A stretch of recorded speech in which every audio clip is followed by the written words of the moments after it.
Your event content is great, but are people zoning out in their seats? You've booked the speakers, set the agenda, and promoted like crazy. But on event day, attendees start checking their phones, conversations fade, and energy drops. Often the problem isn't the content. Sometimes it's the room layout. The setup shapes the experience. If you want a step-by-step guide to making your floor plan truly interactive, check out our blog, How to Create an Interactive Event Floor Plan, 8 Easy Steps. It's packed with practical ideas. Link in the description below. Room layouts are more than just where the chairs go. They're a tool for engagement. The right setup can spark discussion, encourage networking, and keep attendees focused from start to finish. For keynote-heavy conferences, a theater-style setup keeps attention on the stage.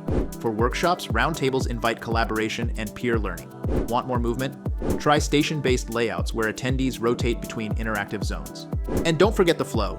Ensure pathways are clear, breakout areas are easy to find, and high-traffic spots like coffee stations don't block movement. A well-planned layout isn't just functional, it's part of the experience.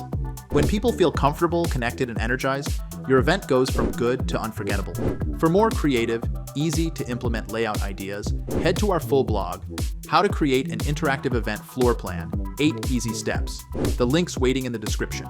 Like, share, and subscribe for smarter event planning.